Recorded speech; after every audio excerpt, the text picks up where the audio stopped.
Hello everyone, I'm Jaydon and I'm the head of legal updates and blogs at the Legal Amity, and today we're doing another Insider Info series with Iqra. Iqra, would you like to introduce yourself? Hello everyone, I'm Iqra. I'm a current paralegal at IPG and an aspiring commercial lawyer in London. I was born and raised in London but moved to Exeter to study law. I then did the LPC at the University of Law, also in the Exeter campus, and spent pretty much all of 2020 making vac scheme and training contract applications. We're going to talk about a bit about your journey through your vacation scheme and setting up legal diversity as well, which many people probably have heard of as well. So firstly, how did you go about securing your vacation scheme? This was actually the year, well, 2020 was the year that I worked hard the most. So I was actually applying for, vaccine applications during my degree times, but I don't think I quite understood how competitive it was. And so I don't think I was working as hard. I don't think I was attending as many events. And even if I was attending firm events, they were just because I wanted to get the firm name on my CV, but not actually because I, wanted to understand what commercial law was about. But 2020 was the year that I worked really hard and attended firm events, webinars, also client events that were hosted by firms because they were targeted at clients, but I wanted to sort of understand the work that these firms do for the clients. So I attended a lot of these. I also spoke to a lot of trainees, associates and partners on the phone via LinkedIn to understand the firm and the work as well as the culture. I think I spoke to loads of trainees, but also partners, only because I sort of wanted to understand what sort of approaches they're taking in order to expand their sectors and stuff, just sort of to understand the firm a bit more. 2020 was also the year that I practiced the Watson laser test a lot more than I previously did, only because I sort of understood and sort of got out of that denial stage that I could do it without practicing, so I spent 2020 practicing and just understanding what exactly the Watson laser questions were asking of me. And I thought that as a result of that practice, my scores really increased from 51% to 70s. So that was good. That helped with the CMS test as well. I think during 2020, I also created work experience opportunities where there weren't already, and it was so hard to get work experience opportunities in 2020 because of the lockdown. So I thought I'd create some, commercial awareness sessions and things like that, just so I could develop the skills that CMS, not just CMS actually, but all firms required, so like teamwork and public speaking, things like that.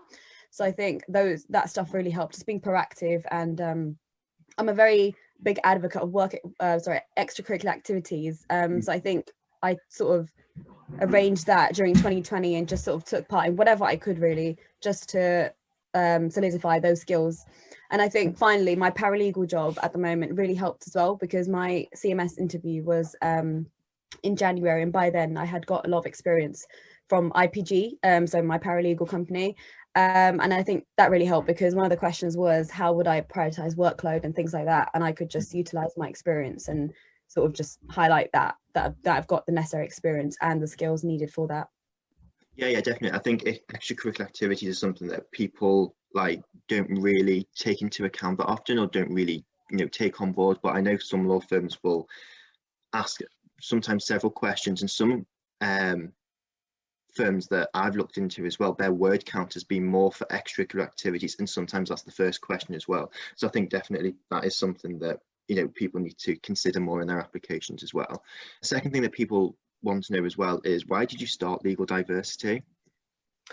Legal diversity, so there are quite a few diversity initiatives that exist at the moment that are sort of just promoting diversity in the legal profession, whether that's in the form of mentoring schemes and things like that. But I think what was missing is that we didn't really know how well these schemes were working, or for example, we didn't really know the statistics, whether diversity is improving in the legal profession. We didn't really know that. So I thought, let me look at what's missing. And I think what was missing is that, yes, a lot of firms say that they're implementing diversity initiatives and working on recruiting more BAME people or LGBT people or things like that, but we didn't really know whether that's actually working. So I thought I would create it so that we can have some aspiring lawyers sharing their own experiences about how they think that, a diverse background can be an asset, but also the barriers they're facing. And then also I wanted to sort of highlight whether those those firms that do actually say that we're recruiting more diverse people, whether that's actually working. So I wanted to have some journalists that would look at the statistics and the figures and see, you know, from 2019 to 2020, how much has improved, and if not, then what can we do to improve that? And I think that was really needed, because like I said, a lot of diversity initiatives exist, and they're brilliant in helping people get that back scheme and training contract. But I think mine was more focused on diversity and inclusion itself, whether what we're trying to achieve, not just us, legal diversity, but also other organizations, what we're trying to achieve, is it actually working? Is it actually being implemented?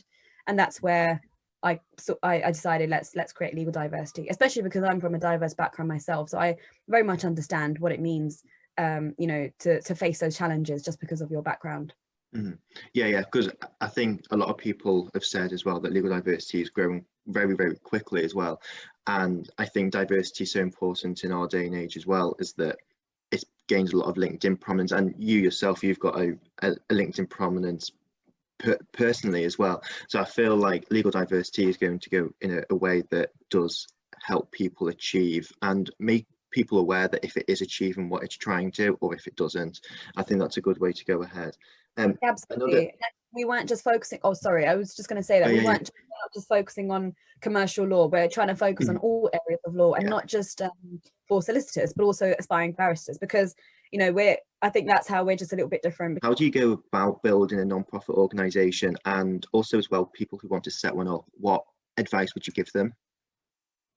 I think firstly, getting out of your comfort zone is amazing. So if you're you know, thinking that you want to create something, that's great. You know, being the founder of something, even if it's a simple blog page or whatever, I think that really requires you to get out of your comfort zone, because you're not really born with leadership skills, are you? You've got to develop them over time. So getting out of your comfort zone is great. So if you're doing that, if you're thinking of doing that, well done.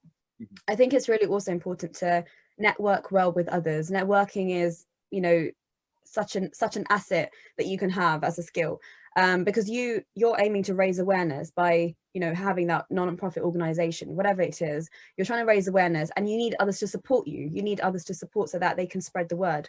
So I think networking is very important. The more people that know you, the better. Not just because you want to become famous or anything, but because you want your page or whatever your initiative is to become popular, because you want to spread awareness. You want to get out there and stand out amongst the rest and be the go-to platform or whatever it is that students and candidates want to go to if they have any questions or, you know, any concerns that link to your platform. So yeah, in summary, I think getting out of your comfort zone is great, and also networking with others so that your name's out there.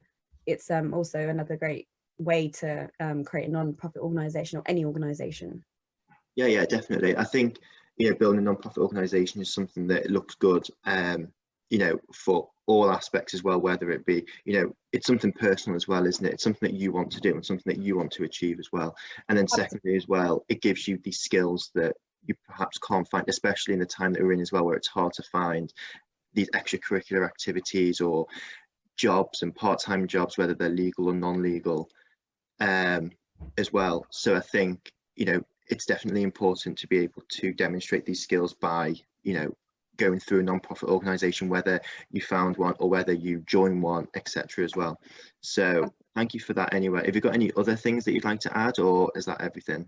I think whatever organization you set out to create, it's so important to be passionate about it, because you know, you might just be doing it because you want to put it on your CV, or you might want to look great in front of people, but it's also very important to be passionate about it, because only then are you going to want to continue it. It's very easy to start something, but it's quite difficult to finish it, or at least, you know, have it progress. So it's very important to be passionate about it, very enthusiastic, because only then will you actually want to grow it and, you know, continue doing it, even if you become busy in the future, and no doubt you will be, because this is a profession that requires a lot of, you know, like a lot of time. It's quite laborious and demanding.